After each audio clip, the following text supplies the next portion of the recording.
here, we get heavy rain because it's sand. It goes in the water, stands for a little while, and it just gets absorbed. So it's not so much a problem out here when we call flash flooding here. It's a very different scenario than as you get inland. But we need the rain, really. The water table should be able to handle it, but, 2-3 inches in a short amount of time, that's a possibility. The gusty wind should start to die down tomorrow afternoon and evening, and then by Wednesday, things should start to clear out. Hopefully, of course, we thought we were going to be dry and in the 70s today and all this week. And, of course, you just never know when these things are going to blow up out there if you get another stalled front. So we'll just keep watching. But right now it looks like tonight's going to be the worst. I say earlier today was probably the worst, but tonight into tomorrow, and then things really start to calm down. And it looks like it should be a decent back half of the work week. All right, Sam, just got one last question as we wrap the day up. Wanted to ask you if you are seeing residents or any visitors out on the beach today and what you expect to see tomorrow as well. Well, like I said earlier, if they're out there, they're wanting that free exfoliation. They need to get that skin all nice and glossy. So really not a lot. There are people that will go out there and brave it a little bit and then realize this was probably a mistake. Now, if they do go out there, one thing we need to be concerned with is the fact that you've got we haven't even talked about the surf. We're talking about surf. We had a high surf advisory, 5 to 10 foot breakers in the surf zone, and those run up to the dunes. That can easily knock somebody down. We've had tragedies in the past where people have got knocked down and hurt. We had a small child a couple of years ago from New Hampshire who was pulled out into the ocean and died. That's one concern. Obviously, swimming, forget it. Double red flags are up. It's not even, and nobody's surfing either in this stuff. It's not clean because it's an onshore wind, so it's really sloppy and choppy. So really, yeah, there have been a few people going out on the beach, but they've really been going out there maybe to get a picture or two. They're not from here. If we just call this Monday out here on the Outer Banks. We all went to work. We all went to school. Yeah, we look at it, and it's rough. We're not going out there. I don't even want to go out there drum fishing today because the drum have been chewing the point off, and you just go throw a line in, you're going to catch fish right now because fish love this stuff. Unfortunately, the wind has really been what the problem has been and has discouraged going out there and enjoy it. But yeah, there have been a few people out there. Once the wind starts to die down, everybody will start venturing back out. We'll get out there and probably go catch some fish tomorrow. I like how you summed it up there, Sam. He says, just another day at the Outer Banks. You guys are built for this kind of stuff. We certainly appreciate your time and always as the insight, as the man of the Outer Banks News. We appreciate that. Thanks, guys. And Tim, Carolina Hurricane, let's talk about a Stanley Cup in June, not another storm here between now and the end of the season. How's that sound? That sounds good. We'll see you in June. All right, yep.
Good evening, everyone. Thanks so much for joining us for Live Impact News. I'm Vanessa Rufus. We'll be together for the next couple of hours.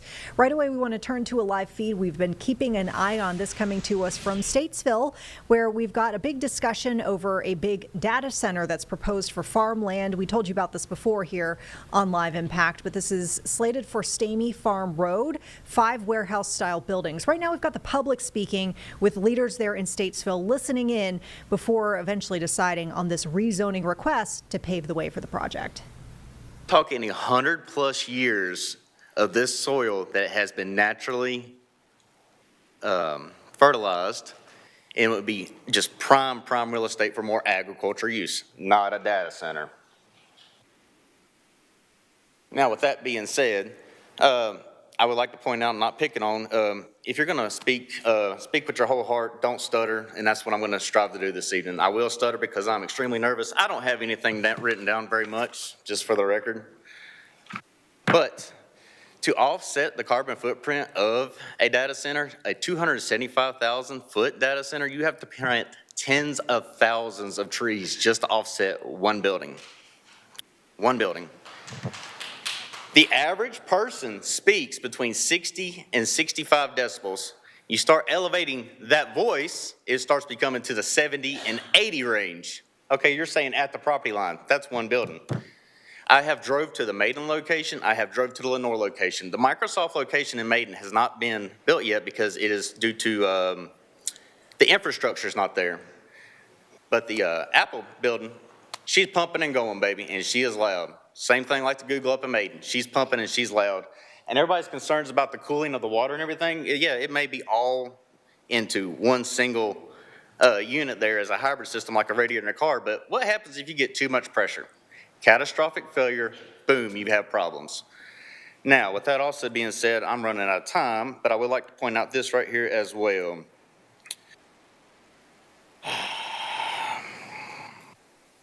In that 350 acres, there may be 15.2 million square feet in there. That's it. You will never get any of that back to farm. They're not making more farms, we're building more buildings. If you're going to build a data center, put it inside the city where we already have the infrastructure there. Power, water, it's already there. Don't plumb into my county. Again, thank you guys. And unfortunately, when this gets annexed in, I will not be a city member, so I cannot run for mayor. I do apologize for that. Thank you, sir. Mr. Bograd, and then Sheila Shuford and Tim Shuford. Good evening. Thank you for the opportunity to speak tonight. My name is Steve Bograd. I live at 449 Westchester Road. Some of you know that I'm in the shredding business. What you may not know is that in addition to shredding paper, we also destroy computer hard drives, server enterprise drives, and solid state drives. We've been working at data centers for over 14 years. I'm in a data center monthly. There are two concerns that I've heard expressed by those that oppose this project. The first one is that this project will not be a quality build, that it will be built cheaply. I believe a gentleman at the planning board meeting mentioned that if Compass has the choice between a Rolls-Royce and a Volkswagen, they'll choose the Volkswagen every time. I can say from my experience being in these buildings, it's just not true. These things are impressive. The equipment that they install and use is all top of the line, and the maintenance of these facilities, both inside and out, is impeccable. The second thing I'd like to address is the concern about people in the community not benefiting from the jobs that will be created. I can tell you, when I'm at these facilities, everybody I interact with is from the community. I'm not trying to say that everybody that works there is local, but everybody that I work with is. Think about it. All these companies want are trustworthy, reliable, hardworking people. And I know we have plenty of those right here in Iredell County. Thank you. Thank you. Sheila Shuford. Yeah, the plan is that the reason I'm calling the names is so that the next people will be ready to go when the one All right, folks, we'll continue to listen into this in the background, and we'll bring you any developments throughout the evening here on Live Impact and, of course, on the news at 11 on WCNC+. Meantime, we want to turn the page to something I think that will bring a bit more of a smile to our face as far as just think about the general news lately, and I just love to tell great stories. I'm so excited here to introduce our new guest here. We've got Lindsay Orr joining us. Lindsay, you're a Brazilian Jiu-Jitsu brown belt. You actually just won a world championship tournament in Vegas, and I can't say I'm just so impressed by your story of how quickly you've risen to this level. And for folks who don't remember, we've got Amro Wariat, who's with our assignment desk. So for folks who call in, sometimes he's answering the phones, but he's also an MMA enthusiast, and I know that you have some experience as well. So he's been really additive for these conversations. So thank you both for being here. Thank you so much for having me. Yeah, so I'm going to let Lindsay and Amro take it away here, because Amro, you have the best questions, and I know you're in the world, if you will, of MMA, so I know you've got some great insights. So let's pass it off to Amro. What's your first question for Lindsay? I feel like a lot of people don't ever see, they hear about like, yeah, you won a world championship. They don't ask, how did you get into the sport? Like, what made you decide this is what I want to do in my free time? Yeah, great question. I think it was kind of random for me. It was right after COVID, 2021, the year after COVID. I was in California at the time, and I was getting really bored of working out in my gym, alone. I was missing the connection, and I was just getting bored of my, same workouts. And so jiu-jitsu started getting big, like celebrities like Jonah Hill and Mark Zuckerberg, Tom Hardy were all getting into it. So I was hearing more about it, and I started checking out some gyms in the area, really looking for something that aligned with my values. And the second gym I went to was just amazing. It was small, very welcoming people, great beginners classes. So I just felt like it was a great place for me to get my start. Shout out, that was Domination in Oakland. Great place. Yeah. And Awesome. yeah, the rest is history from there. Awesome. And where do you train now? You train at Charlotte with me. Yep. And tell us a little bit about your journey there, and what did you start competing before or after coming to Checkmate Charlotte? Yeah, so I never got into it wanting to compete. I wanted, like I said, a hobby connection, which I found. I moved from California to Charlotte 3 years ago, and when I moved, my professor, he introduced me to Checkmate, and Michael Allen there. And when I first went, I definitely felt like a fish out of water. I mean, you might know. It's a big school, highly competitive. Right away, the gym was stifling hot. It was really fast paced. I felt like I was being pushed to my limits. But I stuck with it. I found that all the welcoming vibe there too. Everyone was really supportive. Amazing women's class, which is hard to find, I think, in jiu-jitsu. It's called a Queen's class, and I started doing that to get comfortable with, just the women, and then I started integrating more, feeling that support. And they were all competing, and so I thought, might as well give it a shot. Right. Mm-hmm. And I can attest that everybody in the gym was also very welcoming. I was new a few months ago, and I found the transition to be a lot easier than when I actually even first joined. But tell us a little bit about competing for that world championship. So Yeah. when did you make that decision? When did you take that leap and decide I need to start getting ready now? Yeah. And how long did it take you? So I was setting that goal in the beginning of the year. I had gone to Worlds last year as a blue belt, and I got knocked out in the first round. But I didn't really put the preparation in that I probably should have. And so going into this year, I knew I had to hit some major competitions right away to prepare myself. And so I went to PANS last March. That's like the first major one you want to hit. And I won gold there at blue belt. And then I was promoted to purple belt on the podium, which was really exciting. And so the next challenge was competing at purple belt. I lost my first purple belt competition in Atlanta. But it was a close match. I felt good about it. And so I turned it around the next month, and I won in Charlotte at, the major IBJJF there. And so I thought, okay, I think I can do this. Like, let's challenge myself. Let's go for Worlds. And so for Worlds prep, you want, at least like 6 weeks of training. I got kind of a slow start because I had my birthday in July and I had a vacation planned. And so coach was not that excited about that. But I knew I had to turn around quick. And he helped me, and all the girls did too. So I, immediately started doing doubles, training in the morning at 6 a.m. and then coming right back around at 6:30. Cardio, that was a huge one, hitting the assault bike on off days. But really, you're training every day. You might have one day off. You're also really watching what you eat at the same time. And so it is pretty grueling, So I had about 5 weeks of that leading up to Worlds. But at the end of the day, definitely all worth it. Was there like was there something specific that was hindering, made it a little bit harder than usual to train? Was there like any obstacles that came into your way as you were training? I would say, work was getting really tough. I have a full-time job. I'm in HR. We had a big project going on. And so there were a couple of evenings where I couldn't go in and train, and then there's just added stress to that of, you're thinking about, I got to, make sure I get my work done, my day job done. Jiu-jitsu at the end of the day is, what I do in my free time. It's my hobby. And so you have to prioritize. And then also cutting weight makes it really hard, especially when you need that energy to keep training. But I think, if your mind's in it, this is what you have to do, and you have the community and sport around you, you can do it. Right. Yeah. One of the coolest things, if I could just hop in here, is learning that you got your brown belt in less than 4 years. And so that as a non, MMA person, I feel like that's super inspiring, because I think some people feel like, well, I haven't been doing this my whole life. Maybe I haven't done it since childhood like some people have. Maybe it's too late for me. I think that's so cool. It's very impressive. Oh, thank you. Yeah, I would say, I didn't get into jiu-jitsu until I was in my 30s. So it's definitely never too late to start.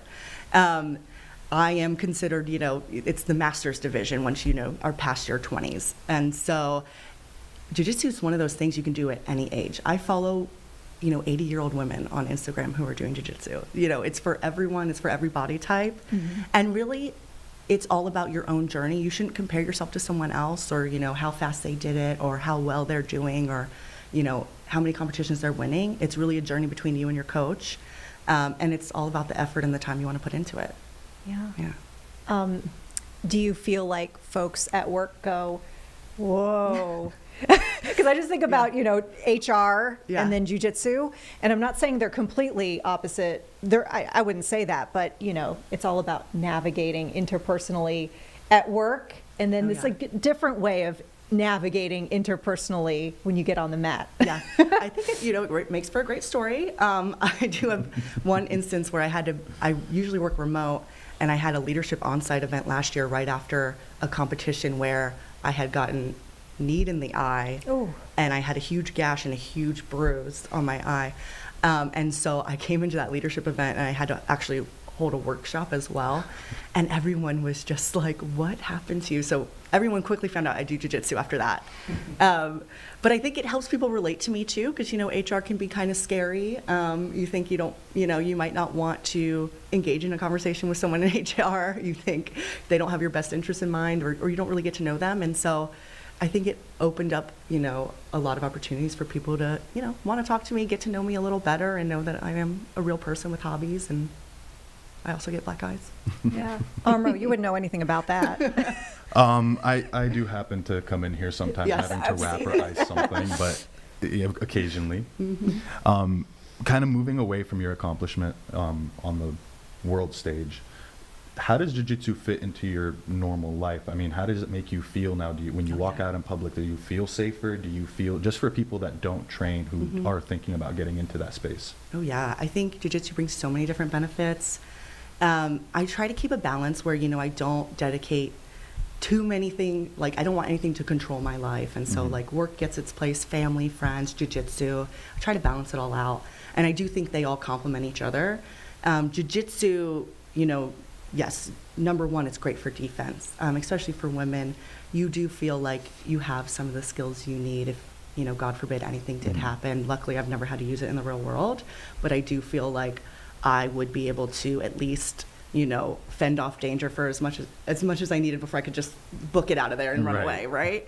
And then it also just brings an amazing community. I've met so many cool people.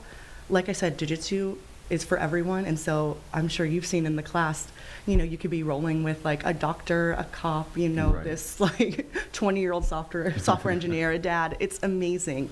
And we're all in there to do the same thing. And the support and camaraderie is just like unmatched. So that is a huge part of it, is the community.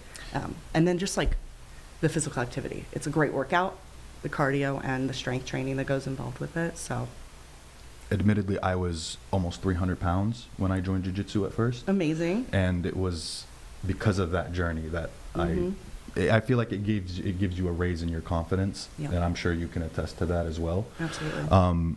And kind of now moving back to your competition, being there, you know that everyone is training as much as you are, or you have an idea that everybody's training a lot, Yep. that everybody is going to bring it as much as possible to the table.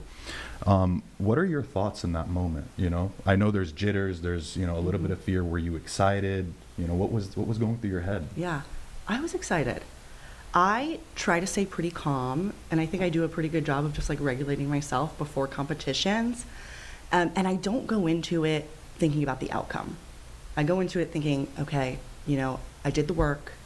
I'm going to do my best out there. I just want to be proud of my performance and make sure that I am putting it all on the line. At the end of the day, if I do that, no matter what the outcome is, I'll be happy. And so that's how I approach it. And I think it puts, some pressure off of you, not searching for that gold medal. Of course you want to win, but that at the end of the day was not my main goal. And so I felt pretty good going in. I try not to psych myself out by like looking at my competition or I try to stay focused in and not really look at anyone around me. And so you just take it one match at a time, not try to rush it. Though at the end of the day, it is a blur, and it goes by really quick. And how does your family kind of take in what you're doing? Yeah. You did start this thinking it was just going to be a hobby, and now it's turned into something a little bit more than that. Yeah, I think it was surprising for them as well, but at the same time, not surprising, because I'm one of those people, like, when I start something, I don't quit, and I am just going to keep going with it. So I don't think they were that surprised at, like, how quickly I, just wanted to put my all into it. In my family, I have a lot of, they're pretty active too. I have a lot of cousins who've done, like, wrestling, have tried MMA, brothers who have tried MMA, and so I think it kind of fit in with, our active lifestyle.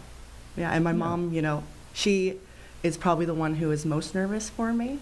She didn't actually see me compete until this year. And so it took her a while. I think she was working it up but it was a great experience for her. And she's so, so proud of me. So you can definitely say that jiu-jitsu was one of those things that kind of added to your lifestyle. Oh, absolutely. I think they're just excited that I have something that's really motivating me, that I'm excited to do every day. And they've seen the influence that it's had on, my, friendships, my, physical activity, all of that. How would you recommend someone who's not part of this get into it? Yeah. If they're just like a total newbie. I mean, the hardest part is getting through the door. That is literally the hardest part of jiu-jitsu, because a lot of people don't know what it is or what to expect. And so it can be really intimidating walking into a room of people who can fight, and it can be pretty structured. And so I think I would just encourage people, if you're thinking about it, try it. Try a trial class.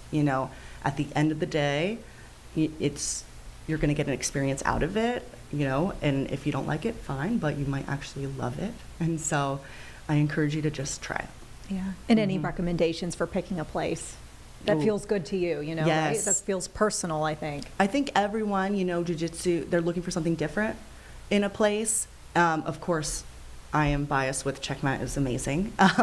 We have so many supportive people, that competitive environment, and amazing women's program. But I think, the trial classes give you a great opportunity to really figure out, like, okay, what's the vibe here? How much structure do I want? Do I want something competitive? Do I want to make sure there's other women in the room? Do I want to make sure there's beginner classes? Really think through those things and do your research. Yeah. This has been such a great conversation. Amro, do you have anything before we wrap things up? No, I'm okay. Thank you. Lindsay, is there anything we didn't ask that you'd like to add? Oh, that's hard. I don't think so. I think, in this world where, jiu-jitsu is becoming really popular for women, you know, and men. It used to be just like a men's sport, so I just encourage a lot of women to try it out. I think it's a great benefit. Yeah. Yeah. It sounds neat. And once again, I'm just so inspired that you took to it so well and so quickly, and just, I love that, you know. Thank you. It feels like a good inspiration. So, Lindsay Orr, once again, thanks so much for joining us, and congrats on your win. Thank you so much. World champ. Amro, thank you as always, Thank folks. you. You might see Amro pop in now and again. Once again, Amro is with our assignment desk here at WCNC Charlotte. All right, folks, we're going to take a quick break. We'll be back in 2 minutes. Keep in mind, we're keeping an eye on a couple of feeds, including that one out of Statesville, as that data center is being discussed. But we also got some activity going on, it looks like the Senate floor potentially, but we'll be back and check in just a little bit.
All right, thanks so much for sticking with us here on Live Impact News. As we mentioned before the break, we've been watching this Statesville meeting where this data center is being discussed, pretty controversial project slated for some farmland. That conversation is continuing here tonight with the public speaking and potentially a vote to come on this rezoning request that would pave the way for the project. Let's listen in. Looks like the dialogue's been pretty robust. They've been friends of mine my entire life. They're good, decent people. I've done business with them. They've always been good and decent people. They've contributed to our community for many, many years. And if you want it, 70 years, longer than most everybody in here's been alive. They've been contributing and helping and doing things, helping with the schools. And I could go, everything that's been brought up here tonight, if I had the time, I could literally go back and debunk everything from the, you know, went to school at West Middle School. First year it was open. You know what was right next door to West Middle School? One of that big substation. And it didn't hurt anybody. High transmission lines right by our schools. They've never hurt anybody, but yet we come here tonight, they're going to kill everybody. The interstate runs right beside the property, folks. Do you know what kind of roaring and humming that comes from an interstate all day long? And ironically, I know for a fact, most of the adjoining property owners, they've not had a bad word to say. While they've all said, yeah, we probably don't want to, we don't want a data center, but it's better than a lot of other things. I'll share with you what you don't know. They've had multiple chances in the last few years to sell that property. And trust me, this is the goose that laid the golden egg compared to what they could have sold, probably for more money. Y'all think it's all about money with the Staneys and the county and the city. Well, it's not. It could have been sold already to a lot lesser and worse use. In closing, I'd just like to say we have a world-class company that has chose us to put a world-class product. Thank you. That's all. Ms. Van Drake, and then she'll be followed by Susan Giacomo and Erica Hernandez. Good evening. My name is Lonnie Van Drake, and I live at 326 Prospect Road, Statesville, North Carolina. I would like to address some concerns over the data center. Brett Keller, Senior Executive for Land Development, spoke at the August 26th meeting, and he stated that Statesville is a Tier 1 market. Tier 1 markets is an industry term used to describe a primary major metropolitan area with a large concentration of businesses, high demand for data centers, and a mature, robust infrastructure. Examples of Tier 1 cities are New York City, population 12.9 million, Los Angeles, 4 million, Chicago, 2.7 million. Our population in Statesville is 31,302. We do not embody a mature, robust infrastructure. We do not have traffic systems, police, or EMS of that caliber. We are an agricultural county. Brett went on to share that Compass can't wait to expand into a hyperscale market here. Hyperscale means massive facilities by companies with vast data processing and storage needs. It bears repeating, we are an agricultural county. Katie Hancock, another Compass data center representative, referenced using hydrogenated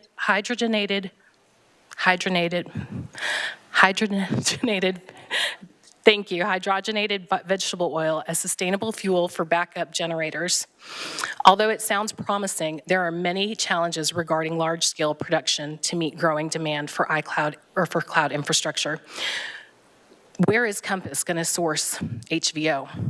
The biggest supplier is China, and many times their product goes unchecked for any added chemicals. Beyond that, the sourcing for palm oil, vegetable oil, canola oil is at a limited supply. Who is Compass? Katie Hancock failed to mention that in 2023, in private auction, Brookfield Infrastructure and Ontario Teachers Pension Plan entered into a consortium and acquired Compass for $5.5 billion. In the next few moments, Susan DiGiacomo will explain to you who those companies are and what they represent. Thank you for your time.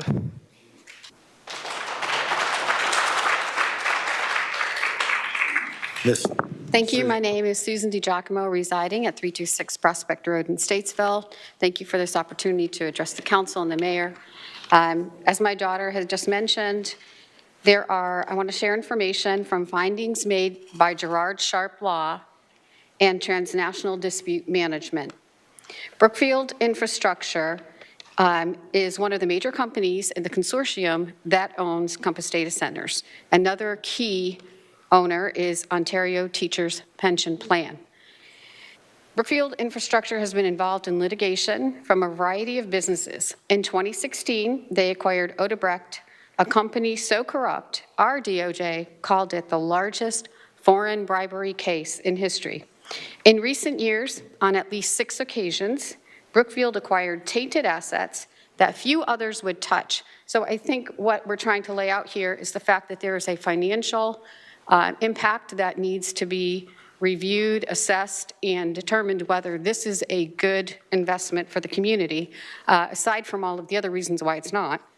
But few others would touch these tainted assets due to the legal, political, and economic risks involved. Furthermore, Dalrymple Finance, an investment research firm, published an investigation this year that found Brookfield Infrastructure has misled investors through faulty financial reporting since 2018. Brookfield has inflated the valuation of certain subsidiaries and created a false appearance that the company generates cash through its operations to cover the distribution payment made to investors. Dalrymple's findings state that Brookfield Infrastructure inflates their funds from operations or FFO reports to investors. They treat the cash outflow to build the connections that are owned by a subsidiary or built by a subsidiary named Buke that build gas line connections as capital expenditures rather than expenses and do not make the required corresponding adjustment to their FFO report. Therefore, according to Dalrymple, when Buke received $100 million from customers to build gas line connections, Brookfield Infrastructure gives the appearance that it has generated $100 million through its operations, available to distribute to investors, when in reality, Buke has used all of that cash to build gas line connections. The other company that is a key investor is the Ontario Teachers' Pension Plan, and they have, just have to read my notes here, they have had significant investments in private equity financing from China. While this is paused in 2023, there remains a 2.3% investment currently still invested in China. So anyway, you get the point. I think there's a lot of reasons why this is not a good idea for our community. Thank you.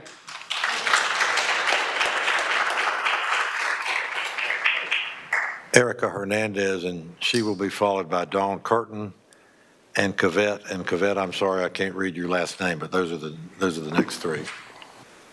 Hello, my name is Erica. I live at 7705 Peridot Circle in Charlotte, and I work for Clean Water for North Carolina. There are a lot of concerns regarding this proposed data center campus. Firstly, the sudden popularity surge of data centers across the world has led to many concerns in reports stating that there are negative impacts on water usage, utility bills, and our climate goals. AI infrastructure dramatically raises water demand due to these data centers running 24/7. They need to keep cool and powered. And according to researchers, it's projected that worldwide AI-related water withdrawals will reach between 4.2 to 6.6 billion cubic meters by 2027, which is more than half of the UK's annual water use. Compass Data Centers has stated that they plan on using air-based cooling to reduce water usage, but without enforceable conditions, it is difficult to know if this commitment will hold as operations expand. The energy demand for data centers could also lead to an increased reliance on fossil fuels and higher costs for utility ratepayers. The New York Times and WUNC recently reported on the fact that all of our electricity rates are already going up to pay for the infrastructure needed to power data centers. This new data center would only make it worse.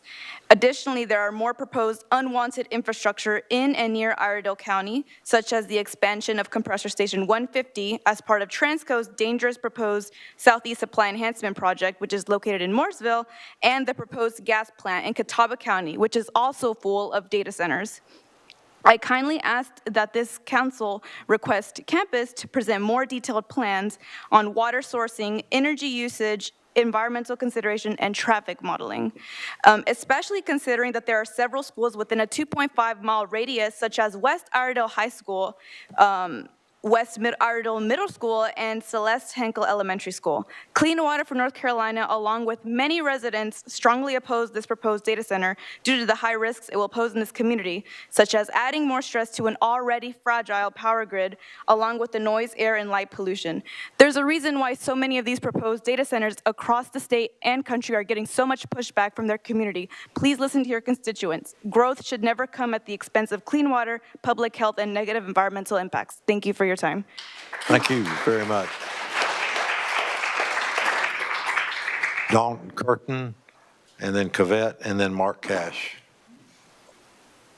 Hi, my name is Dawn Curtin, and I live at 375 Bethlehem Road. And I echo many of the sentiments already stated here, so I won't waste your time with that. But one thing I haven't heard addressed is the land value of all of the surrounding community and how the impact, the negative impact that this could have for them to have their land assessed and be able to utilize any equity that they possibly could, because the land values, from my information, is going to decrease. Also, one of the things that I think is important is we live in the West Iredell area, and you're making decisions from the city that we have no voice in. And I think that that's something that you need to review and figure out some sort of a process where we can be included when decisions are being made about our community. Other thing I want to point out is that on the interstate, it lists that Statesville is the crossroads to the future. What kind of future are we living for our children in the western part of the county where they're going to have negative impacts from health and all the other different environmental and impacts that this data center could bring?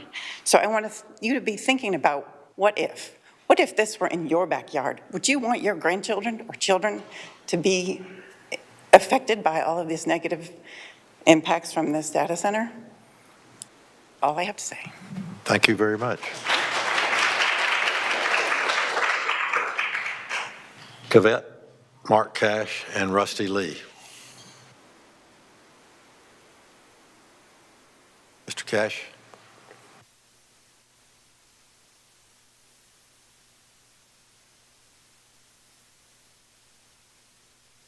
Mr. Mayor, Council, thank you for the opportunity to come and speak tonight.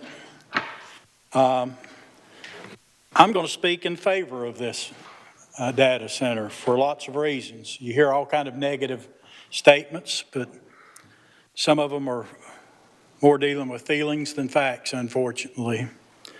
In the future use plan of Statesville and Iredell County, this was planned to be industrial property in the 2045 plan and the Statesville plan.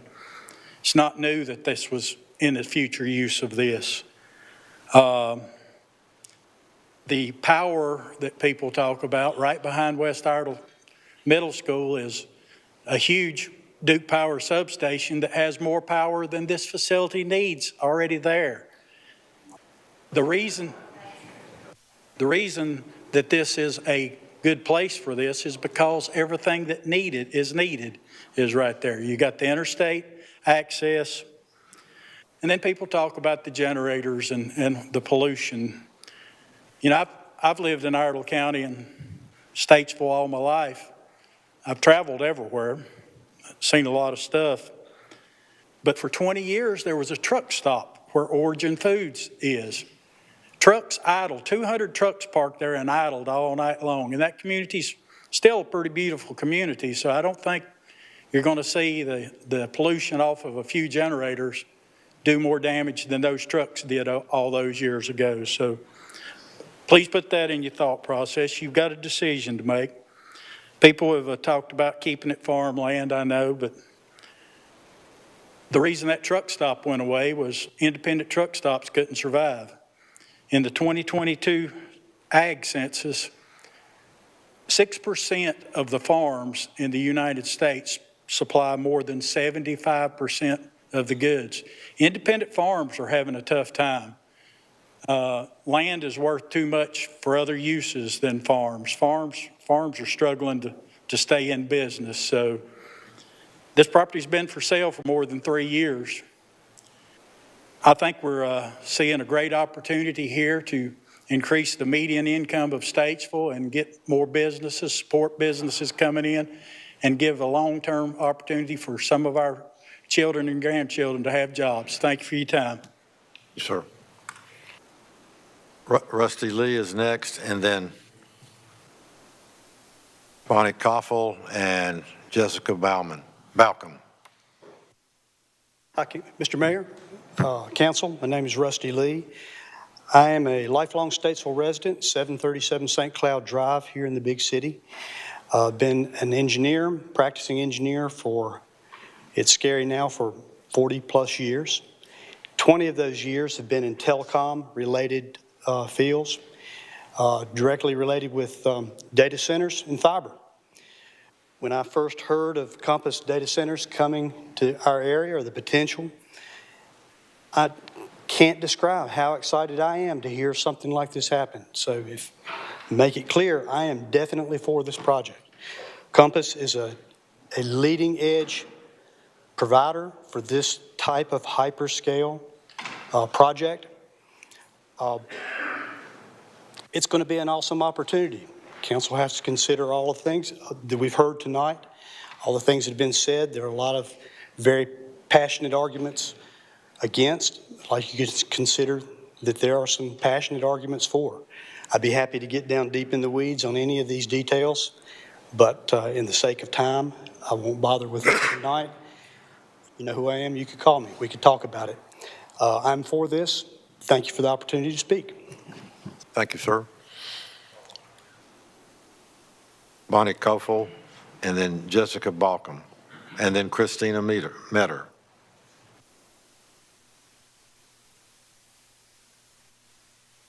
No Bonnie Koffel. Jessica Balcom.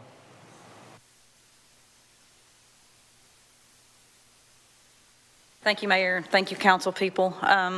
Sorry, I'm a little underdressed too. Me and my husband got off of work and came straight here. I'm against this proposal. I live at 126 Falling Leaf Lane, probably less than a mile from this proposed project or whatever. I work in a plating department at, well, you can see my shirt. I know what it's like with chemicals and containment and things, and I know what it takes to contain those chemicals. I know what could happen if some boo-boo happens and what it can do for the environment. So yes, I am well aware. These cooling towers that he speaks of, the fans and all that stuff is all great, but then I caught the however we are, you know, contemplating on using cooling towers or the rotating water, whatever. You still got to use water for that.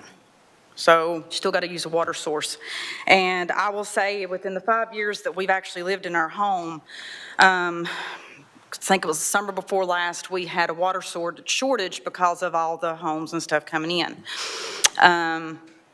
We've got, as someone said, we have 3 schools in the area. I think our children deserve the resources before a company does. You know, we run short just with the housing situation. You put a big data center in at that size, our resources is going to go poof. Duke Energy versus Energy United. We use Energy United as our electric company right now, okay? We've had, I can't tell you as far as power outages, very seldom. You hear of Duke Energy having power outages all the time because they cannot handle the power. They cannot handle the whatever. Yes, I'm nervous. I'm sorry, I'm not a public speaker. But you transfer us to that system and we're going to lose power all the time, which they will lose power. They don't think they will, but they will. And these lithium batteries, you know, God forbid. Let's see. What I don't understand is, someone mentioned, you got a mall, Signal Hill Mall, you're clearing out room at JR's and all these other places in the city limits. Why can't that property be used for this place? Why can't this already industrialized areas be used for this center? That's right. I mean, you know, this is farmland and agricultural, residential. Use industrial spaces instead of our property. And then I'm going to close with this because I'm about out of time. You know, a lot of people has first reached out to our county commissioners, which county commissioner says, oh, I can't help you because it's getting ready to be rezoned into city. But however, we live in the county, we can't even vote in city. So what are we supposed to do? I mean, you guys, we have no voice. So I urge you guys, I really do urge you guys to vote no against this. If you care about anything, if you care about children, people, elderly at all, vote against this.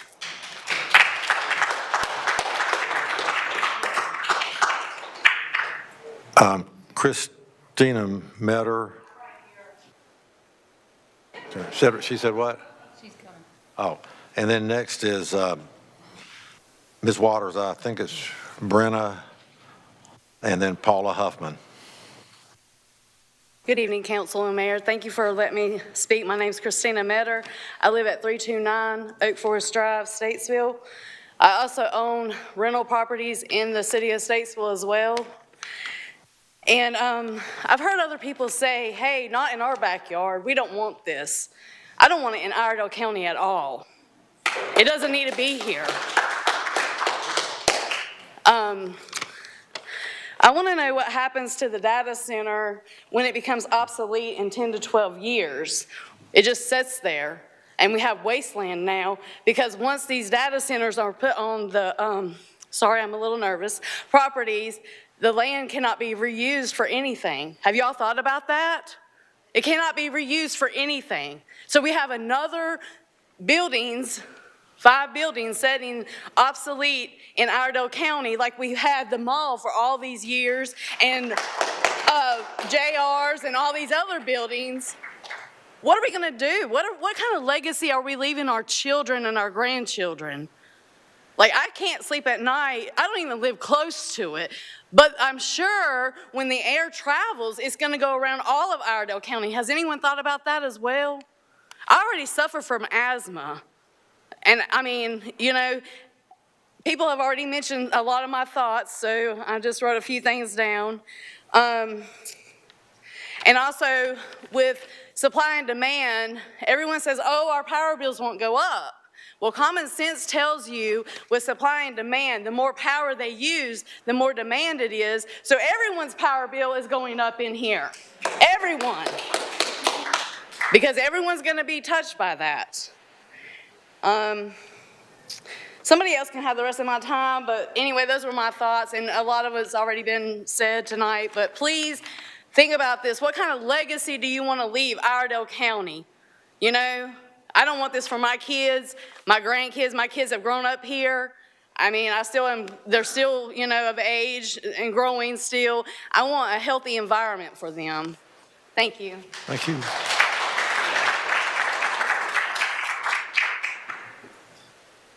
Ms. Waters, Paula Huffman, and then a name that I can't read, but they live at 319 Mock Mill Road. I said Waters, 3210 Marshall Lane. Hi, my name is Brian Waters, and I grew up here. I'll be 65 in April, and I've grown here all my life. And I've heard a lot of things where this young lady said, she made the comment about we didn't want it. And there's a lot in our community that don't want it, but they're not welcome here. There's only a certain amount of people. The Constitution says for the people, by the people. It's not people. It's this group that makes the decisions. They put an animal shelter over close to my house. I'm 2 miles from where they want to put this. At animal shelter, they said it's going there. You know, we didn't get a choice. All right, folks, we'll keep watching this feed from Statesville. The big discussion underway over a controversial data center slated for farmland there. Quick break ahead. 2 minutes. We'll be back, likely with this feed. Looks like the public speakers are not going anywhere in the sense that we've got a lot of folks seemingly signed up to talk. So stay with us. Once again, back in 2 minutes.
All right, welcome back, everyone, here to Live Impact News. I'm Vanessa Rufus. For the last several minutes, we've been watching public comment underway in Statesville. This live feed still underway as city leaders are hearing from the public regarding a proposed data center slated for farmland near Stamey Farm Road. 5 warehouse-style buildings would apparently have servers and computer equipment.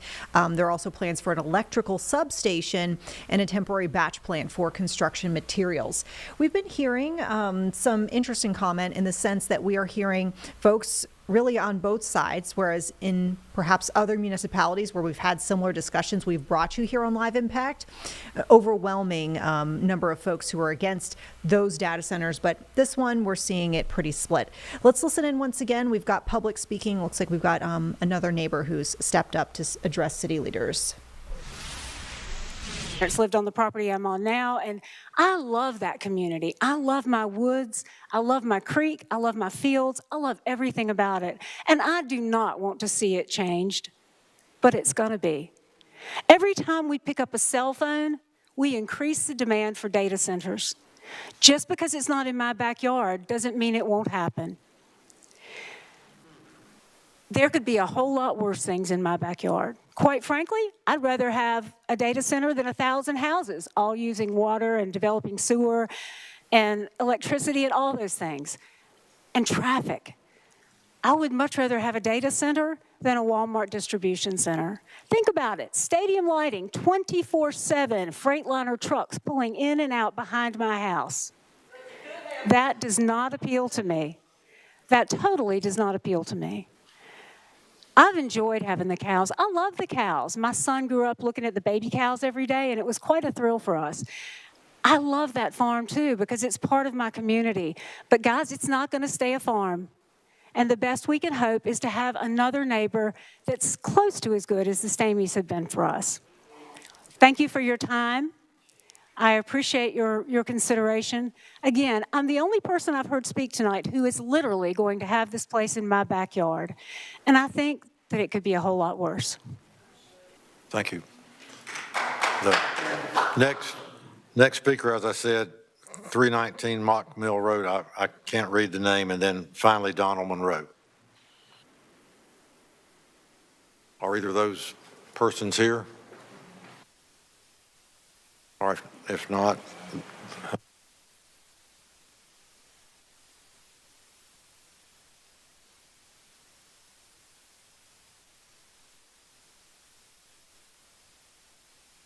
all right, then that concludes the folks that signed up. Very much. No. No, that's all right. No, that's all right. No, everybody's had their chance, and what I want to disagree with Mr. Waters, even though everybody's not in this room, everybody that's in downstairs or at the Civic Center had the right to sign up and be heard tonight. So it's not just the 50 or 100 people that are in this room. All right, but I'm going to... Mr. Mayor, before you close that, I think that Mr. Hudson had a question. Yeah. This would be the time to ask it. Yeah, you missed your chance, but come on up. Bonnie Koffel or something. Yeah, I called that name before, and somebody said they were going to yield, but no. Up here because they believe it's already done. Okay, well, they can believe what they want, but that's not the case. I'm sorry. Bonnie Coffin. I live at 1516 Old Mountain Road, and I am a West Iredell citizen. And I apologize for not hearing my name. I'm not going to repeat everything that everybody else does, but thank you so much for your time this evening. As a concerned West Iredell, I moved from a state in the north, which is overloaded with pollution, factories, industrial centers. And when I moved down here in 2005, I wanted the country. My parents lived in Statesville. I didn't want nothing to do with that. So I came out here with a real estate guy and I said, I want this. There's farm, there's cows. So every day I go to work in Statesville, but I passed it and I missed that. I missed the hay that I still see rolled up, the cows. And I understand that, why it was, what happened. But I missed that. And I know we can do so much more with the farm. Leave it as farm. You can, and I don't want to go, I have a whole thing written out because I taught for 37 years. When I moved down here, I was working in Catawba as a teacher.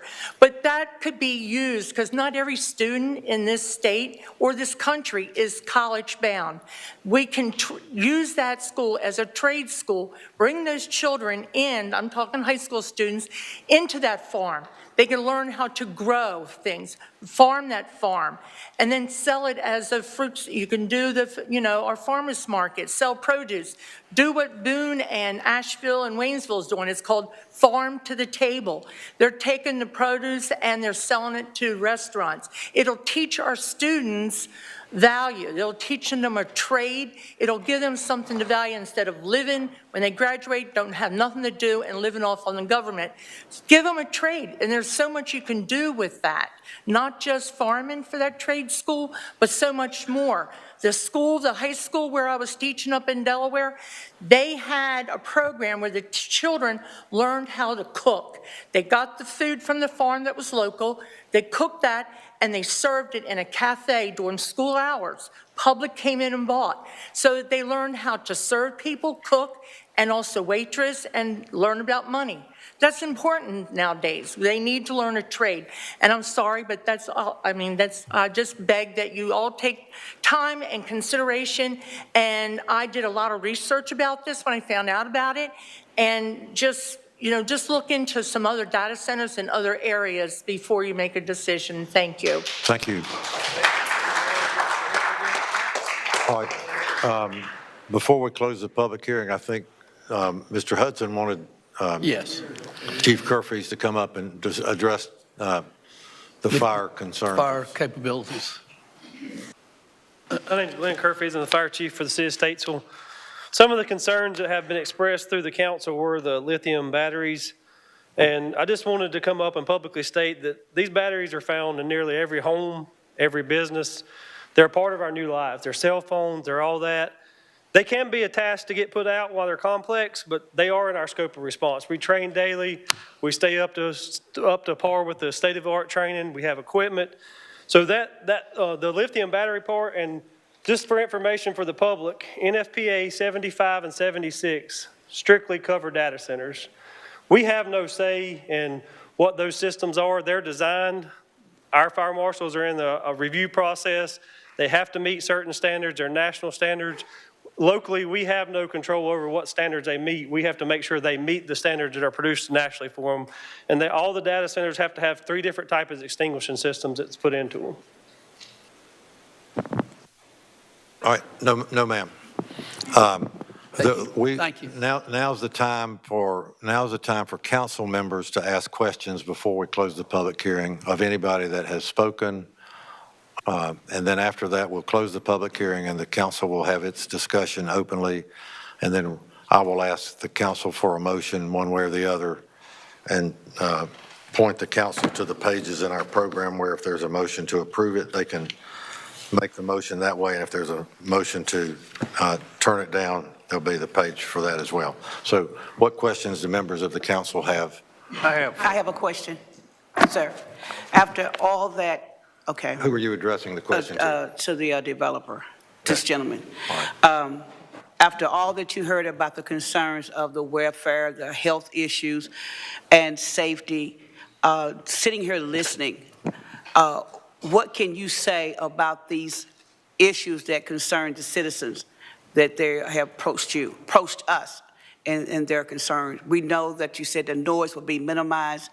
And I'd like to say before you answer that question, in my neighborhood, where housing authority, in the area where there's children, there was land there that was supposed to be used, and we thought it was going to be used to build a playground or housings. Instead of that, it's a cooperation that is still. And it affected, I was concerned about that. And saying that, we didn't have an opportunity to be able to address what I'm addressing you now. But I can say in my backyard, I'm like everybody else.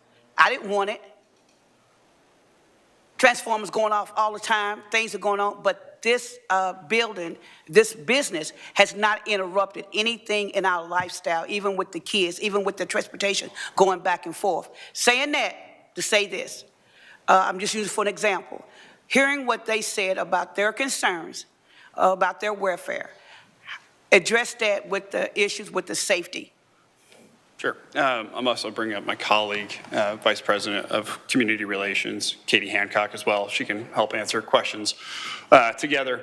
Thank you for the question, and we are aware of the concerns. I think the best way we can say this is that we build Class A data centers. We build top-of-the-line hyperscale data centers for our customers. We are constantly and continuously improving everything within our kit of parts to develop sustainably and minimize any kind of disruptions to the community that there are. There is mechanical and electrical equipment on the site. They are on the outside of the building. They are not on the rooftop. And they are interchanged with new equipment as upgrades are available. Thank you. I have one question. Were you going to respond to that same question? I just wanted to add that unlike a mall, a number of speakers kind of disparaged the city for not keeping up with roads or various city services. And I might suggest that the tax implications and the investment of this project could be an asset in that regard. And unlike a mall, there's no end in sight for demand for this utility. As Brett said, we build for the long haul. We build buildings that are strategically laid out for equipment upgrades and continuous improvement to keep up with the best possible technologies and to serve the needs of the local and global economy for many, many decades to come. And so we don't take this opportunity or responsibility lightly. We take great care to tend to the safety of our operations and our personnel and the communities that surround our campus. So please know that we don't take safety lightly by any stretch. We care deeply for our communities and our employees at the site. So it's a very safe operation. Steve, I'm going to call on you, but if there's anybody that's standing that would like to sit, it looks like a few people have left and there's plenty of seats in the house, but suit yourself. Steve, go ahead. Yeah, respond to the testing of the generators. I've done a lot of due diligence on this. I've spent hours reading about it. There's one report I said roughly 42 generators in a building. How are those things going to be tested? We're going to fire them up all at one time? Or are they going to be tested on a rotating basis? What hours of the day or night are they going to be tested? Happy to answer that. Thank you for asking. This campus obviously hasn't exactly been scoped yet, but typical test runs are less than an hour, twice a month, 2 generators at a time. Once a month, 2 generators at a time. Would you commit to operating those between normal business hours of, say, 9 to 5? That's how we test them. Mm-hmm. Obviously, in a power outage. One question I had, and I actually rode the property. But one question I did have, if you look at the southwest side of the property, that's Back Creek. The property slopes away from that. If you look at the elevations on the property, the elevation on the left, on the east side of the property is slightly lower than the west. You see any potential harm that could be done to Back Creek because your retention ponds are removed there? Do you want to? We do have our civil engineer here as well, if you'd like, but I can explain that as well. Our stormwater management system is world-class. Speak up. Sorry. Outside of the stormwater management system that we deploy is world-class. We intend to improve the water runoff that would come from a farm with our development. And yes, the site does, I think, at the higher elevation on the western boundary, going back to the creek. But again, we would have stormwater runoff retention ponds to protect and then clean that water before it's replaced back into the the water. I can elaborate Thank on you. that if you'd like. All right, are there, Well, stormwater on that side property is almost 2. let them speak, please, sir. 4-inch rainfall will produce almost 2. Water quality did come up a lot today, and so I'm thankful for the opportunity to add in a note here. We have a history of installing stormwater systems that have a net positive impact on the quality of water returned to the aquifer. Sort of akin to how you take a probiotic for gut health, we line stormwater retention ponds and runoff systems with plants that secrete natural bacteria that clean the water as it flows through back to the aquifer. Thank you. Are there other questions from members of council before I close the public hearing? Can you speak to, someone made a statement that you guys were not going to pay for the infrastructure. Can you please speak to that? Yeah, I appreciate the question. Thank you. Again, as we've stated several times now, we have been working closely with Duke Energy to develop a program which we would pay for all infrastructure for both transmission distribution to our site as well as the on-site substation that will service our campus. So I don't know where that statement came from. I don't know if there's other infrastructure that they have in mind, but no, we intend to fully fund our transmission, distribution, and on-site substation. This should not impact, one lady spoke about the reliability of Energy United. This would be an independent. Correct. This site will be served. So the people that have spoken that maybe do live in, well, Ms. Huffman, her energy will not be impacted by this. Okay. No, sir. All right. So that's. Well, again, I've done a great deal of research on this. With Duke Energy, there's a generating side of energy. There's the distribution side and the transmission side. You have every assurance from Duke Power that while the transmission side is adequate, that they have the generating capacity to satisfy your needs for this data center. Yes, sir. I don't know if I can speak. I cannot speak on behalf of Duke Energy for that. Obviously, we have done months of work with Duke Energy. They've gone through studies, reliability studies. Their job is to ensure reliability for the grid. Okay. I spoke with one gentleman who's a friend of mine, recently retired from Duke Power. He said he was on the transmission side. He said, we never make commitments unless the folks on the generating side say they have the capacity to supply it. Yes, that aligns with our assumption as well. All right. Are there other questions from council? If not, I'll close the public hearing and then we can have a discussion. All right, so I'm going to close the public hearing and ask what discussion. And let me just go ahead and say that if the motion is to approve first reading, you would use the consistency statement on page 182. And if the motion is against, you would use the consistency statement on page 184. So before that, is there any discussion that members of the council would like to have? I do want to make another statement. We kind of get this a lot where people say we don't have a voice. Guys, you do have a voice. You live in the county. You get to talk to your county commissioner. You get to elect your county commissioners. Well, I'm just saying that land was zoned industrial, and so it's not farmland. And they have the right to sell their land.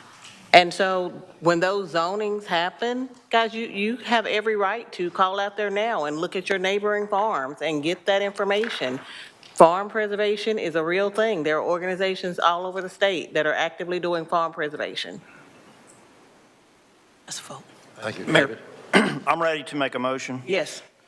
Number one, I'd like to thank the city manager and the clerk for providing data and information that the public has made during the planning session and other public sessions, as well as all the department heads that have addressed concerns with this project, along with Iredell Economic Committee that has provided data and information on data centers that have covered the whole country. Most importantly, I'd like to thank the public who've come out and spoken. And yes, your voice is heard, whether you're for it or against it. I propose that we support this motion with the staff's recommendation for this project. It's consistent with the city's comprehensive land use plan. It is reasonable in the public's best interest because the 2019 mobility plan, the development plan projects 2 land use plan options for the airport I-40 focused areas regarding these properties. Concept A projects half of the properties for mixed use neighborhood and half for manufacturing and logistics. Concept B projects all of these properties for manufacturing and logistics. A data center is neither strictly manufacturing or strictly logistics. It is both because it produces information and or data and manages the flow of equipment, power, cooling, and data within the facility. When the 2045 land development plan was adopted, afterwards the mobility plan was taken into consideration and this area was projected as an activity center, an employment center, industrial flex, employment center, flex. Industrial includes business parks, corporate campuses, flex space, manufacturing, distribution, and other industrial uses. Secondly, uses include retail. In addition, these properties are located in the Tier 2 growth area. Utilities are currently available and are in the planning stages. In addition to the adopted plans referenced, the concept plan and conditions offer the applicant provided large buffers and expansion of undeveloped land between the proposed structures and adjoining properties. The primary entrance is in close proximity to I-40, and the interchange and a data center is less intensive use regarding traffic, distribution, and or development. And this plan also achieves the city's strategic plan in initiative support impact for the city, investing in services and critical public infrastructure that is aligned with the land use plan goals and accommodates future growth for the city wide. That's a motion to approve first reading. Is there a second? Second. What discussion do the members of council have? I will say this, I support the motion. That's what I said. I've been doing this a long time. I've been accused of a lot of things, as many as you have in public office. I've always approached zoning issues this way. When asked how I was going to vote on one, I remind them they're asking me at a specific point in time. See what that is. And I would remind them, based on the information I have at that point in time, this is my thought process. If I walk in that door and I have no idea how I'm going to vote, I haven't done my homework. I've not performed due diligence. If I walk in that door and I have no idea how I'm going to vote, I have not done that. If I walk in that door and I have my mind made up, I'm not being fair. I've talked to dozens, and I don't know how many conversations I've had about this. I don't know how many hours. I spent one Saturday evening in my basement researching this thing. Well, a lot of people were out having fun. And so I walked in this room tonight thinking, you know, I'm going to assume somebody's going to tell me something I have not heard. I have not heard an effective argument against this proposal. I'm sorry. I just have not. It's my mind to make up. It's my decision. I don't mean any offense to anybody by that. But the argument that it would do harm to the community, to me, does not meet the level to which I should vote to deny somebody the right to sell their property and somebody else to use that property in a manner that they seem fit, that I think would not be detrimental to the community. So I support the motion. Other discussion?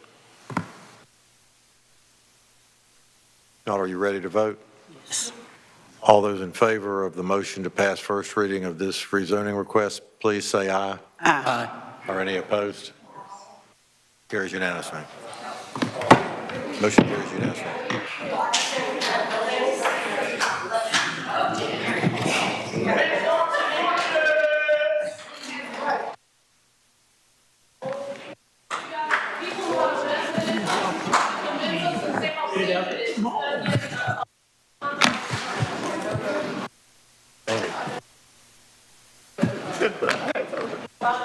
David Jones, I am proud of you. I'm really proud of you. Because if you hadn't done it, I was going to do it. And I'm glad you did it. Because that's what I'm here to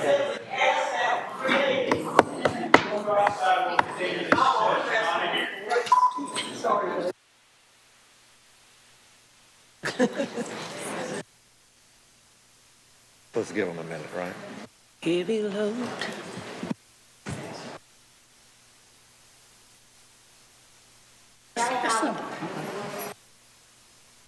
All right, so we were kind of listening in just to see if there was going to be any more chatter after that vote, but it sounds like they've largely wrapped up and might be moving on to another item.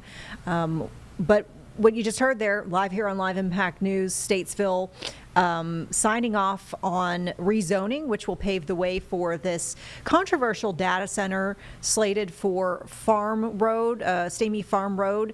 5 warehouse-style buildings, housing servers, computer equipment, electrical substation, and a batch plant temporarily for construction materials. Hearing from both sides, you know, folks who are saying that they were concerned of the impacts, environmental, you know, just ambiance in general as well for the area, but other folks saying that this is probably the best sort of development that you could have as far as impact. Some of the proponents saying that the other options might have much more of a traffic impact, much more of an environmental impact. But once again, folks, looks like that Stamey Farm Road data center is taking another step forward with Statesville signing off, leaders there. We're going to take a quick break. We'll be back in 2 minutes. And like we mentioned, we're following a couple of feeds here. So we'll be back with probably... We'll either have some live images coming to us from Louisville or from the Senate floor, but we'll see when we regroup in about 2 minutes.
Thanks so much for sticking with us here on Live Impact News. I'm Vanessa Rufus.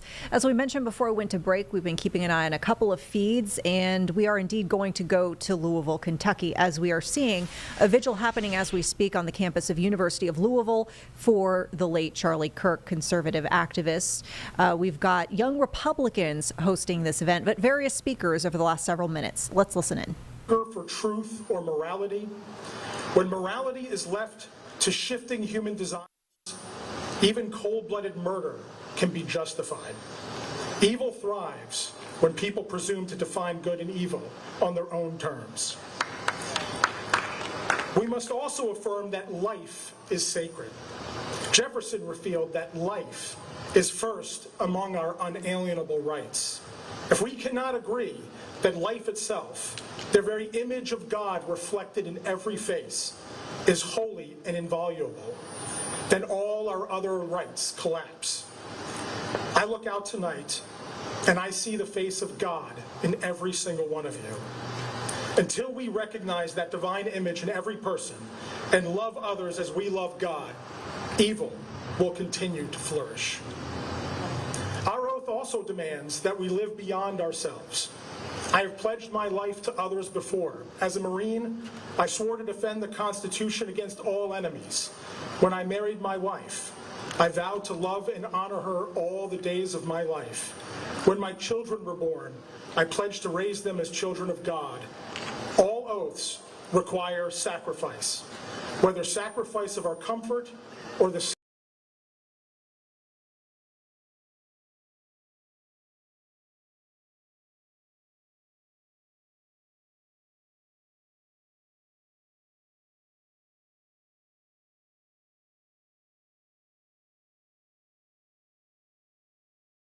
Bear with us, folks. We're working on getting this feed up on a different source so we can continue to bring you this vigil for Charlie Kirk on the campus of University of Louisville.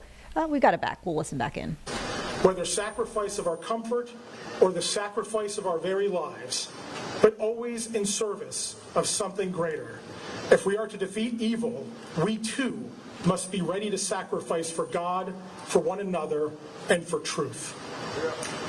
Finally, we must reject what Bishop Robert Barron calls the ego drama, the belief that life is a play written and acted for ourselves alone.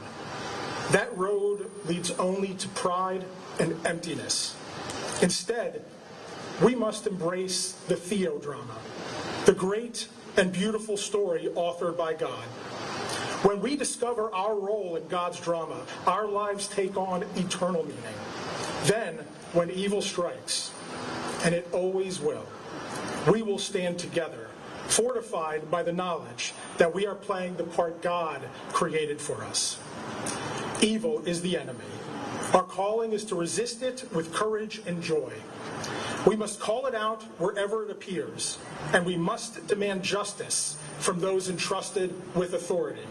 As John Stuart Mill warned, quote, "Bad men need nothing more to compass their ends than that good men should look on and do nothing. We cannot remain silent." And so tonight, as we pray for Charlie Kirk, his family, and all of those who have been stolen by violence, allow me to pray these words that have comforted God's people for 3,000 years. The Lord is my shepherd. There is nothing I shall lack. He makes me lie down in green pastures. He leads me behind still waters. He restores my soul. He guides me in paths of righteousness for his name's sake. Even though I walk through the valley of the shadow of death, I will fear no evil, for you are with me. Your rod and your staff, they comfort me. You prepare a table before me in the presence of my enemies. You anoint my head with oil. My cup overflows. Surely goodness and mercy shall follow me all the days of my life, and I shall dwell in the house of the Lord forever. May these words give us strength, courage, and hope as we recommit ourselves to the great battle, not of politics, but of good against evil. Let us rise from this place with resolve for our families, for our community, and for our nation, and for the eternal triumph of God's light over darkness. Thank you.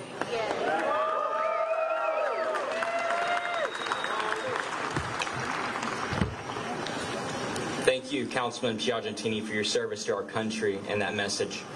Next up, I would like to invite Representative Jason Nemes. Representative Nemes is a proud alum of our U of L Law School, and he currently serves in the Kentucky State Legislature. Please join me in welcoming Representative Nemes. Thank you. I'm honored to be here with you tonight. With me, I want you to know the other state representatives, Ken Fleming, Chris Lewis, Emily Callaway, Jared Bauman, John Hodgson, and Senators Lindsey Tishner and Mike Nemes are also here. My name is Jason Nemes. I come before you not just as a lawyer and as a legislator, but as a husband and the father of 3 boys. And as I stand here this evening like you, I wonder and I think about who we are as a people. And I think about the kind of men that I want my 3 boys to become, and the kind of men and women that I hope that each of you who go to school here are preparing to be. College is not just a place where we gain knowledge. It also shapes our character.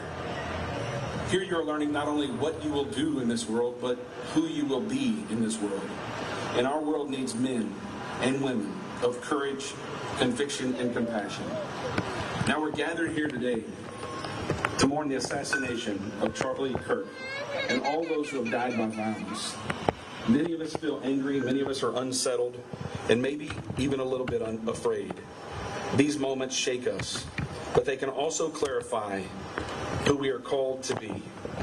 In a time of darkness similar to the ones we live in today, in Isaiah chapter 6, the prophet Isaiah stood before our God, and he heard the question, "Whom shall I send? Who will go for us?" Isaiah answered, "Here I am. Send me." That same question echoes across our great land and is offered to each of us as well. Who will stand for truth in a world of lies? Who will choose love in an age of hate? Who will walk with courage when so many are paralyzed by fear? Charlie! That's right. And my hope is that you will say, like Charlie did, "Here I am, Lord, send me." But what does that mean? Jesus told us, love your enemies, do good to those who hate you, bless those who curse you, pray for those who mistreat you. That is not easy. I wish Jesus hadn't said that, but he did. And I know at times such as these that loving, blessing, and praying for those who celebrate our deaths is about as hard as it gets. But loving our enemies, listen to me, loving our enemies is not weakness. It takes more strength to forgive than to retaliate. It takes more courage to bless than to curse. But make no mistake, we are not called to ignore evil. Like Isaiah, we are called to act. We must stand firm against the powers of darkness, to preserve our liberties, and to protect those who cannot defend themselves. Loving our enemies does not mean submitting to the emotions and the misguided demands of the loud and the ill-informed. And above all, it does not ask for silence in the face of bullets. Loving those with whom we disagree means telling them sacred truths while refusing to let hatred consume us and take over our lives. So we are called to love our enemies, even to bless them, and to engage in the struggle for our values. Okay, we know that. But how do we do it? Right now, during these years, you are building upon your foundation. You are preparing to be husbands, wives, mothers, fathers, leaders, citizens, elected officials. Many here are already living out those roles in your lives. But to you in college, don't waste these years. Build habits of integrity, discipline, self-evaluation, and prayer. Don't be consumed with social media, which with its powerful algorithms is designed to pull us in and often makes us think right is wrong, polarizes us, and pushes us to extremes.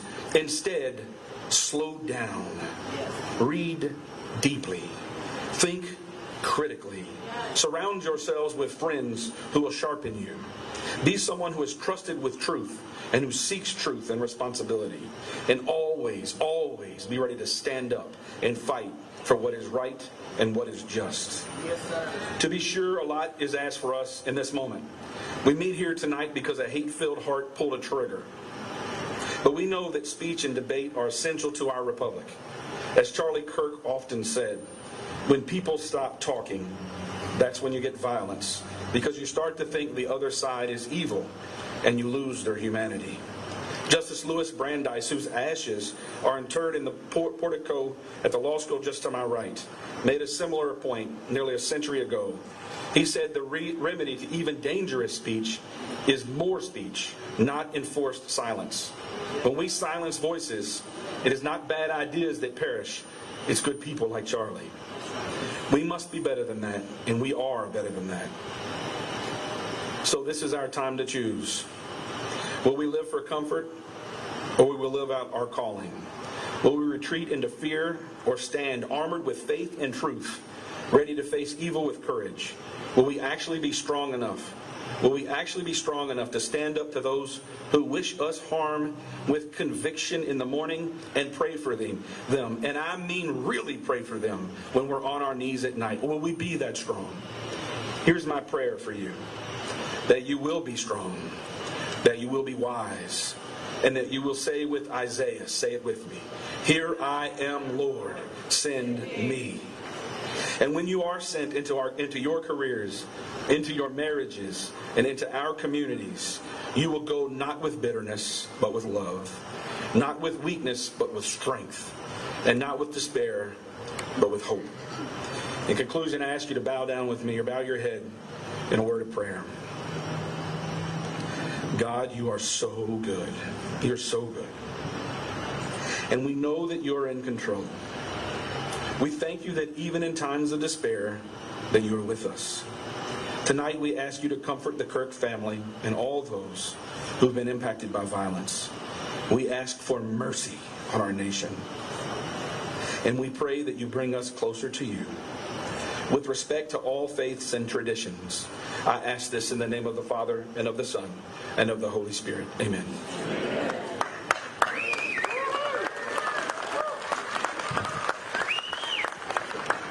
Thank you, Representative. Lastly, All right, folks, before we get to our next speaker here on the Louisville campus, we're going to take a quick break. We'll be back in 2 minutes. Obviously, we'll be back with this feed if it is still underway when we return. So, see you in a couple minutes.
Hi, folks. Thanks so much for sticking with us here on Live Impact News. I'm Vanessa Rufus.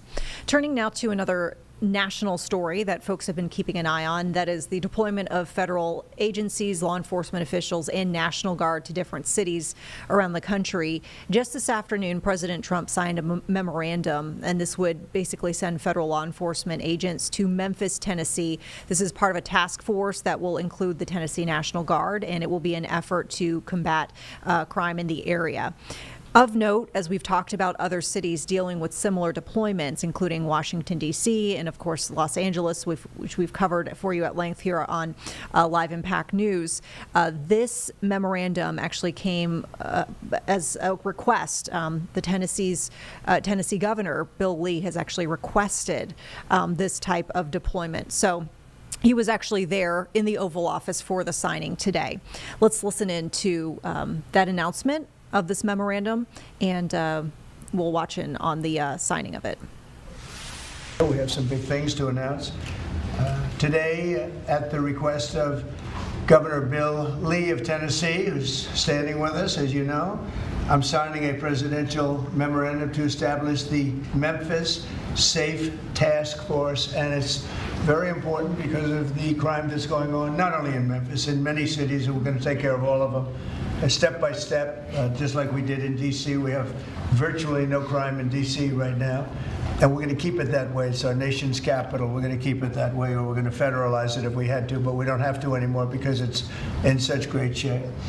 This task force will be a replica of our extraordinarily successful efforts here, and you'll see it's a lot of the same thing, although the numbers here are really something. They're really bad. Now, we did send FBI in about 4 months ago to work, and it brought some of the numbers down, and they did a great job, but we're sending in the big force now. We also sent them into Chicago on a sort of a moderate basis, and we brought down crime a little bit in Chicago, but we're now going to bring it down very big. We're going to be doing Chicago probably next. I was with a great businessman, a man who was involved in all cities through his business. And I say, who do you think should be next after Memphis? And he said, sir, you've got to save Chicago. We're going to wait a little while. But he said, you got to save Chicago. You can't let it go. And this is a very prominent man that everybody knows in this room. Another man in Memphis was saying, Bill, he was saying, very interesting, he's on the board of FedEx.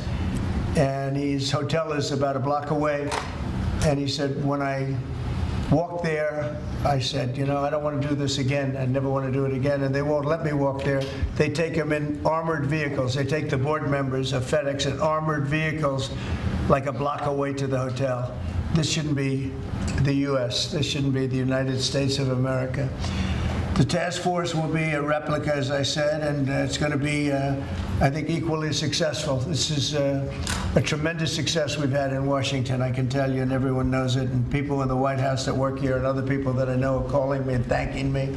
They're going out to dinners. They're doing things that they haven't done in years. The effort will include the National Guard as well as the FBI, ATF, DEA, ICE, Homeland Security investigations, and the U.S. Marshals. And more along the prosecutors. We're going to have DOJ led by U.S. Attorney for the Western District of Tennessee, who is here or not here? Who's that person here? That person is going to be very busy.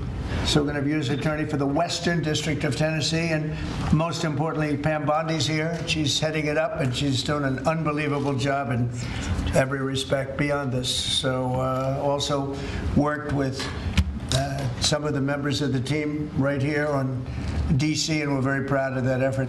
We essentially had the crime down to a very low rate in 12 days, and within another 10 days after that, it was so incredible. And it continues at that level, and we're going to continue. We have to because it's our capital.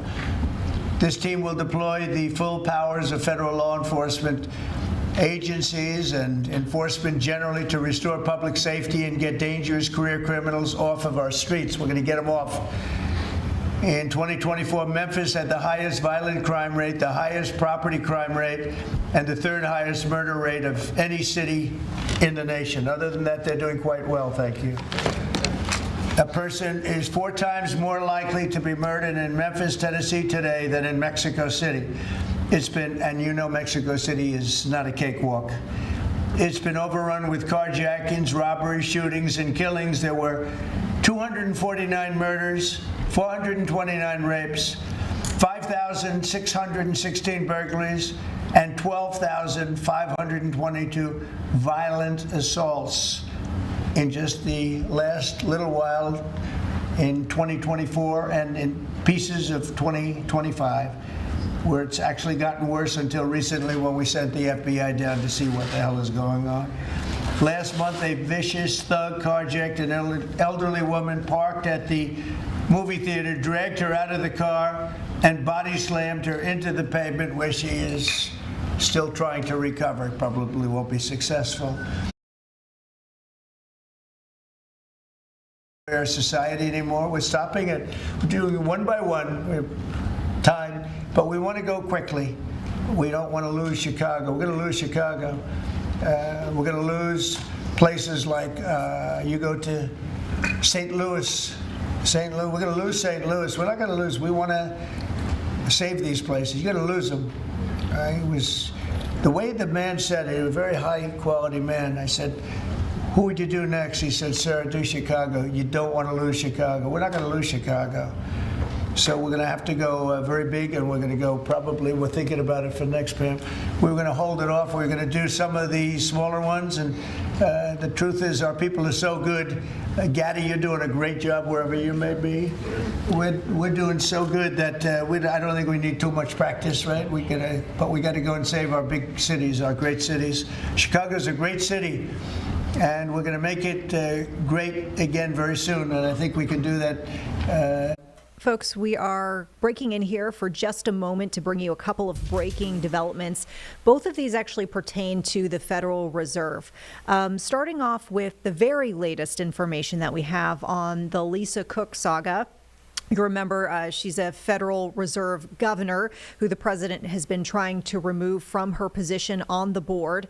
Apparently, 2 of 3 judges on an appeals court panel said that the Trump administration did not satisfy their requirements for a stay pending appeal. Essentially, he was trying to prevent her from participating in a Fed meeting this week where there is anticipation over a vote on interest rates. So Fed Governor Lisa Cook will apparently be able to participate in those meetings despite attempts from the Trump administration to block that.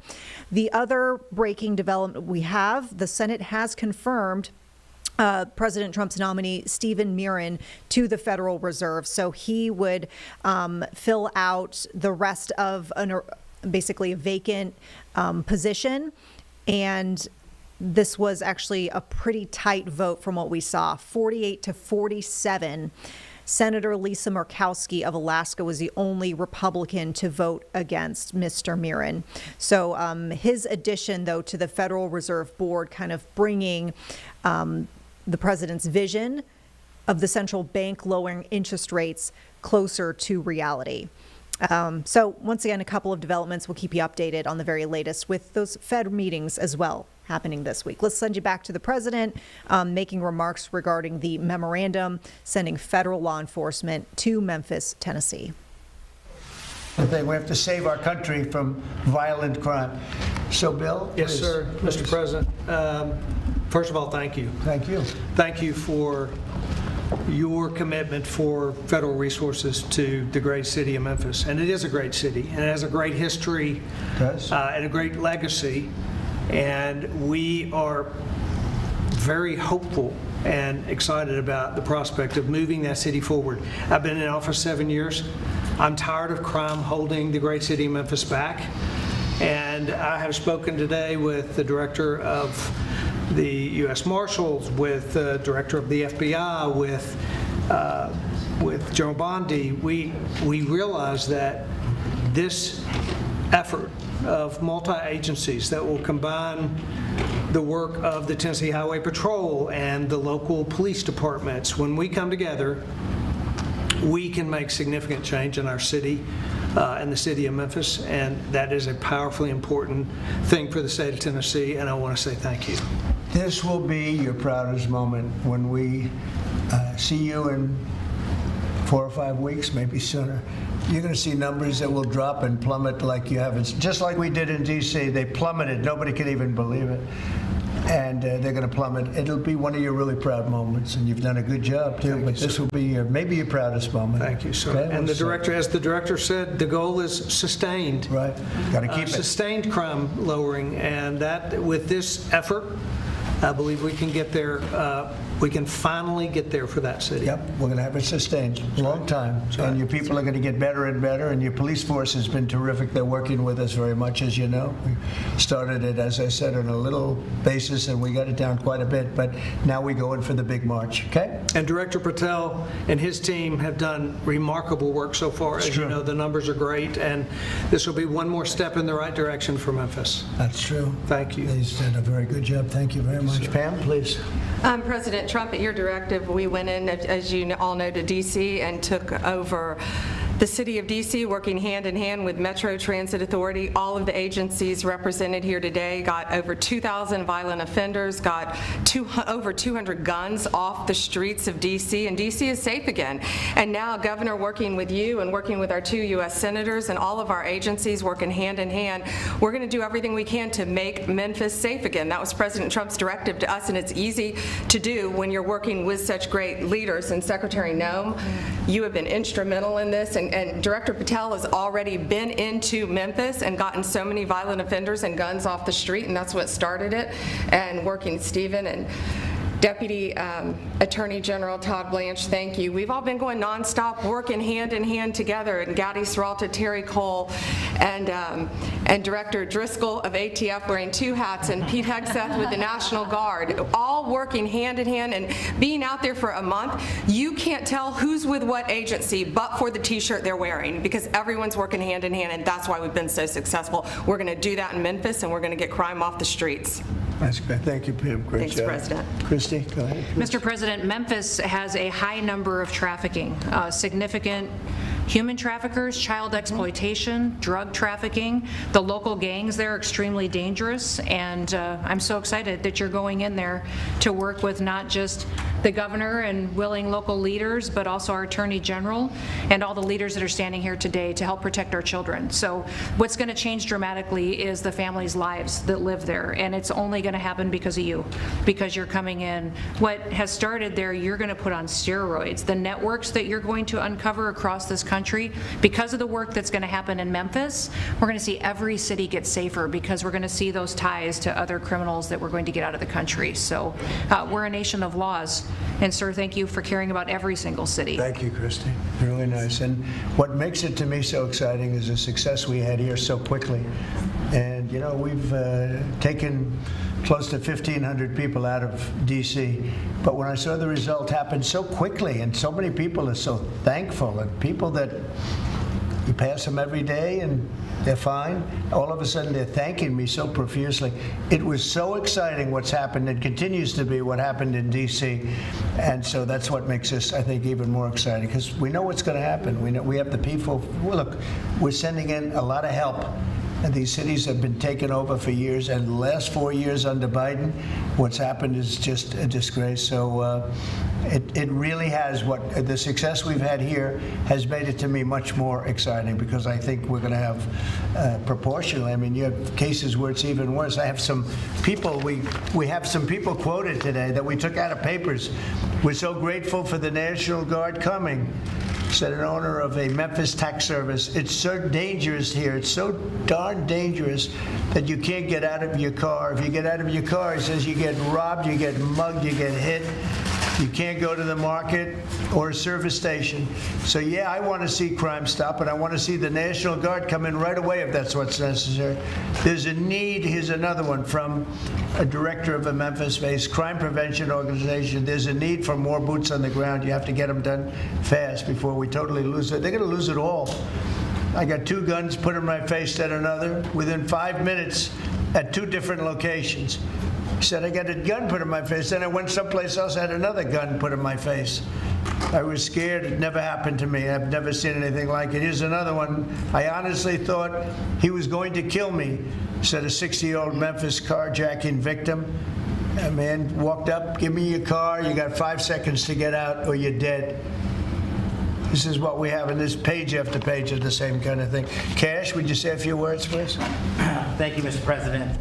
Thanks to your brilliant foresight, you had asked us to go in quietly into the cities to help set the landscape, to work with the interagency, and to make America safe again. And we've done that under the FBI's banner program of Operation Summer Heat. And the results are only as good as the prosecutions. And because the Attorney General and the Deputy Attorney General have mobilized DOJ to successfully prosecute so many violent criminals, we have set the landscape for the interagency to come into Memphis and really make it safe permanently. As the governor and the senators and the other directors were saying, it's not a short-term mission, but thanks to you launching us early, launching us quietly, not looking for the credit, Mr. President, we greatly appreciate your support and the advanced foresight you had in doing that. It's so exciting, and somebody had to do this. A president should have stepped up long ago and saved these cities. So it's not that I wanted to do it, believe me. Somebody had to do it, and we're doing it in a big way. Absolutely. Pete, could you say a few words, please? Yes, Mr. President. From day one, the DOW, the Department of War. I'm glad you made that correct. Correcting it for you, sir. Has been proud to stand with our partners across the interagency, whether it's the southwest border, whether it was Los Angeles getting ahead of that, whether it's right here in Washington, D.C., where Secretary Driscoll and the Army and the National Guard have taken the lead in helping across all of these great folks to secure the city. We are very proud to be here, to stand strong alongside law enforcement. We're glad that Memphis is the place to go. The volunteer state, we're not going to have any problems with the Tennessee National Guard being willing to go in and stand strong in Memphis, sir. Not at all. And get ready, because you'll be doing a lot of other places that are almost as troubled. You got it, sir. Some of them are equal. You look at what's going on in Baltimore, where the governor was telling me how wonderful it is, and you can't walk across the street without being shot. Could I ask our two great senators to say a few words, please? Of course. Please, Mr. Marcia. President, thank you so much. I want to say a thank you to Director Patel, because he had promised that he would come into Memphis. We've had Operation Viper there this summer.